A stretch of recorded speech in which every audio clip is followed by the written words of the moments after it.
Bonsoir à tous. Ce soir, je suis là pour représenter le système politique des générations futures qui fonctionne sur des plateformes civic tech. Et c'est ce que je fais un petit peu au quotidien. J'essaye de les développer, ces plateformes. Et à quoi elles servent, toutes ces plateformes? Eh bien, elles servent à plusieurs choses: à renforcer l'engagement des citoyens, la participation démocratique et la transparence des gouvernements. Et donc, c'est l'ensemble de ces applications numériques sur vos smartphones et de ces sites internet qui vous permettent de faire ça et donc de participer à cette nouvelle forme de politique, finalement, que j'essaie de développer. Merci. Le témoin est à vous, maître Keller. Oui, bonjour, monsieur Chaput. Inutile Bonjour. de surjouer, hein, les générations futures sont là, vous êtes chez vous, tout va bien se passer. Vous parlez de Civic Tech, de Poltech, de GovTech, de Common Tech. Est-ce que vous pouvez nous faire un petit panorama de toutes ces technologies démocratiques? Vous-même, vous avez cofondé Open Source Politics et Democracy OS, en tout cas dont vous êtes un membre actif.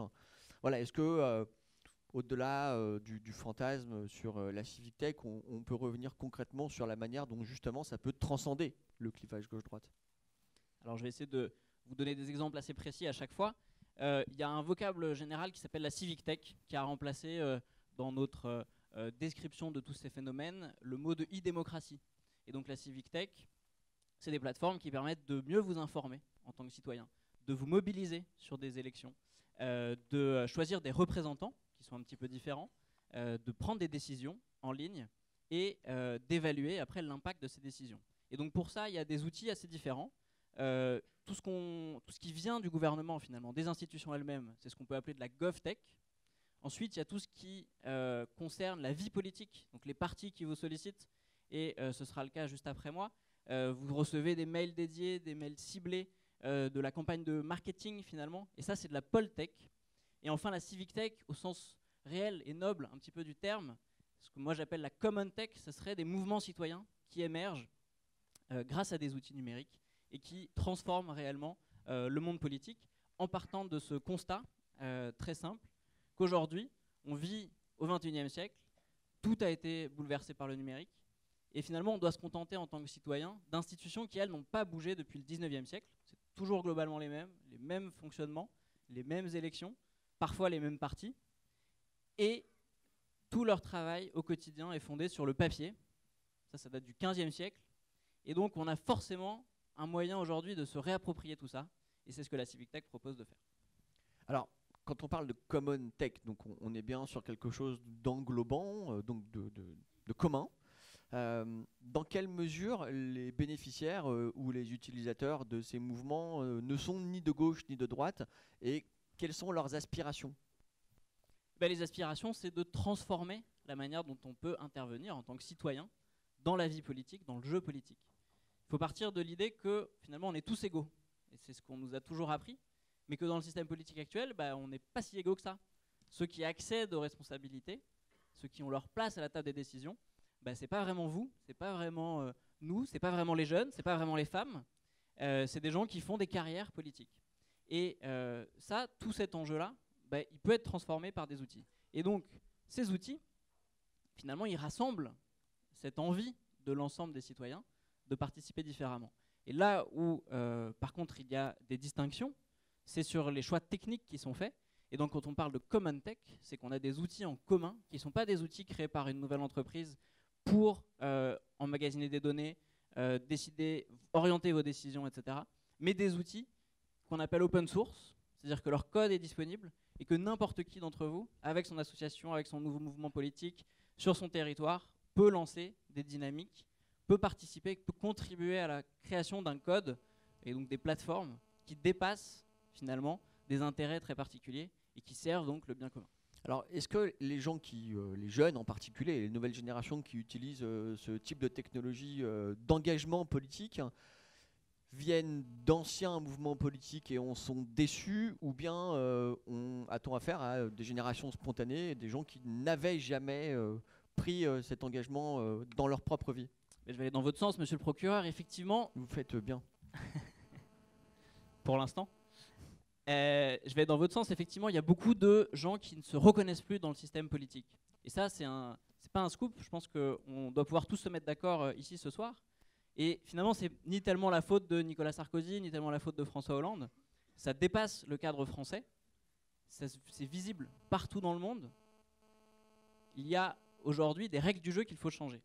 Et ça, de droite, de gauche, de nouveaux clivages qui peuvent apparaître, on est tous d'accord, quelle que soit notre provenance, quelles que soient nos opinions, pour dire qu'il faut changer ce système politique. Alors, on a parfois affaire à des historiens ou des sociologues un peu de la vieille école, je pense notamment à Marcel Gauchet, qui nous explique qu'on a affaire à une génération post-politique, c'est-à-dire on aurait plutôt affaire à une génération morale. On parlait déjà d'ailleurs de génération morale dans les années 80. Est-ce que c'est une génération qui s'intéresse au contenu de la politique ou bien à son contenant, à son paquet cadeau? Vous parliez de règles du jeu, mais une fois qu'on a posé ces règles, on doit bien mettre en place des idées, des concepts, voire des concrétisations. Est-ce qu'on a là affaire à une génération qui s'en fout un peu de la politique à l'ancienne et qui finalement est un peu en mode start-up? D'ailleurs, il y a des modèles économiques de la Civic Tech. Alors, d'une part, il y a des modèles économiques pour toutes ces applications, soit qui fonctionnent comme n'importe quelle entreprise, qui va essayer de s'imposer parmi un lot de concurrents et donc d'imposer son modèle. Et ça, moi, c'est quelque chose que je ne défends pas personnellement. Je préfère des projets collaboratifs. C'est l'open source. Moi, c'est de l'open source. C'est dans le nom de mon entreprise, effectivement, et de la plupart des projets que je soutiens. C'est un modèle où on décide collectivement. On collabore ouvertement, bénévolement, parfois avec un modèle économique derrière, puisqu'évidemment, ces outils qu'on crée, ils peuvent être utilisés demain par une mairie, par un gouvernement, par un parti politique, par une association, par une entreprise pour prendre des meilleures décisions. Donc ça, c'est pour la partie de votre question sur, effectivement, ces modèles. Derrière, il y avait aussi une autre partie que, du coup, j'ai oubliée. La question éthique, morale, au-delà de la Voilà, politique. c'est que la classe d'âge qu'on représente, effectivement, on dit beaucoup qu'elle ne s'intéresse pas aux idées. Moi, je ne suis pas forcément d'accord. Je pense qu'il y a des nouvelles formes d'engagement là aussi. Et on voit que sur des causes particulières, des mouvements peuvent se créer assez rapidement. Et là encore, ils se retrouvent sur tout le champ de l'ancien spectre politique, ou qui peut-être a toujours une actualité. Mais prenons Nuit debout, prenons de l'autre côté la Manif pour tous. Finalement, des idées politiques, des opinions, font encore se bouger des gens et des jeunes. Et ça, aujourd'hui, c'est juste une transformation de l'engagement politique. C'est-à-dire qu'on ne s'engage plus toute sa vie, et c'est la même chose dans le monde du travail finalement. On ne va pas faire 40 ans au Parti communiste ou ses nouveaux habits sans changer d'opinion. On va par contre s'engager beaucoup plus sur une cause. On veut soutenir la France des Insoumis. Allez, je vais équilibrer mes attaques. Et donc, on va s'engager sur une manifestation, on va s'engager sur 6 mois de campagne, on va s'engager, et puis après, on peut changer, on peut partir sur une autre vie.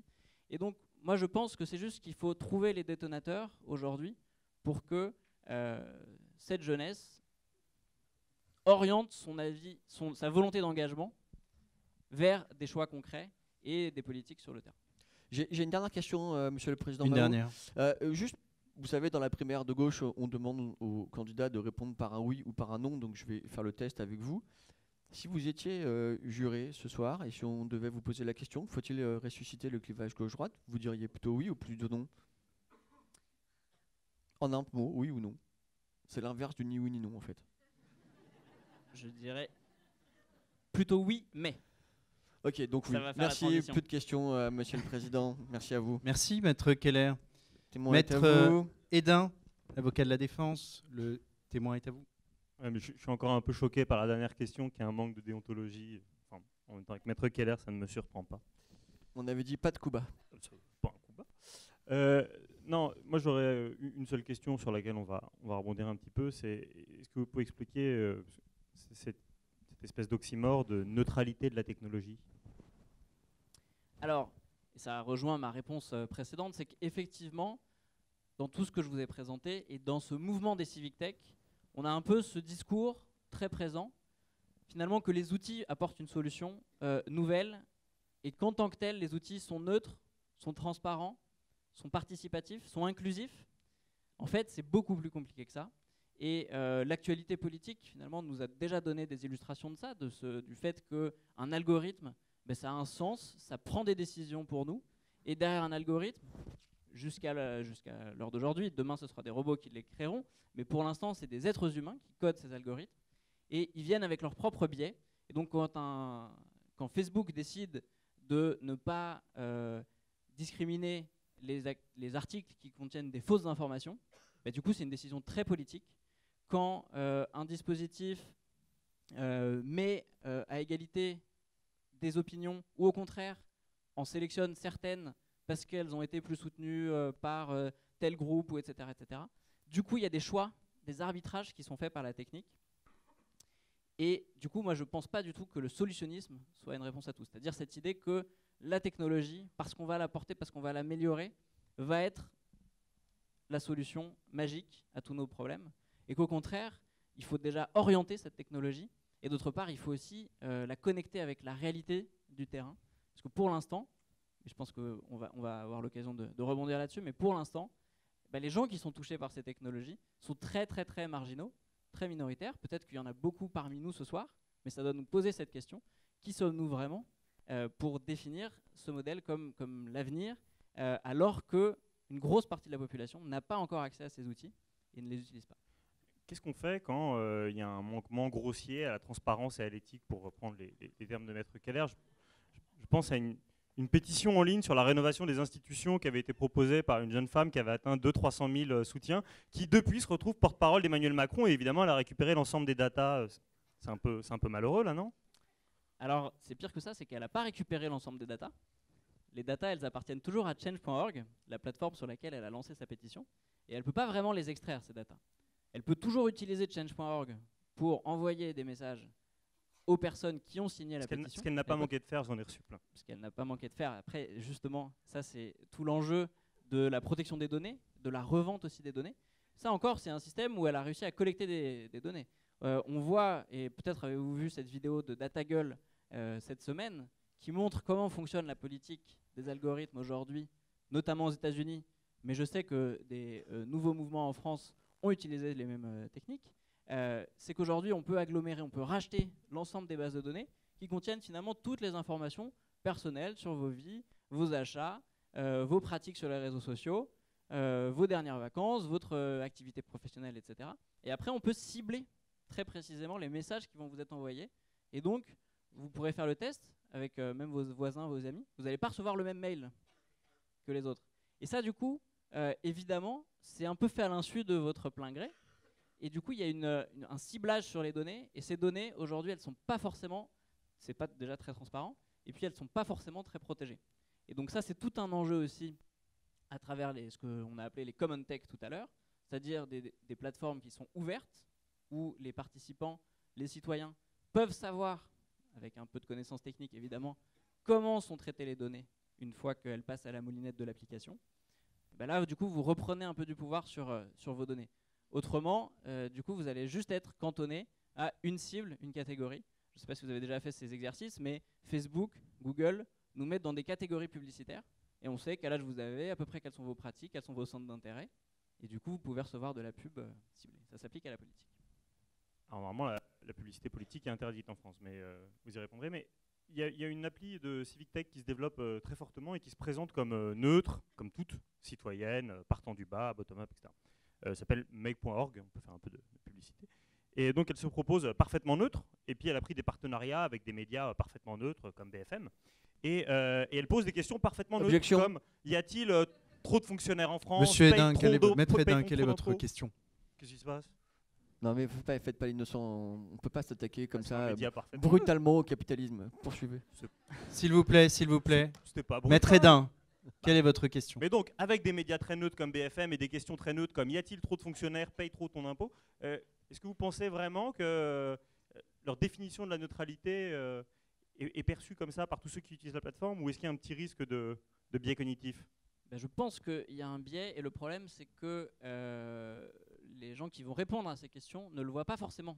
Ne voient pas forcément que justement ces questions sont un petit peu orientées, et les réponses qui sont mises en avant, c'est la même chose.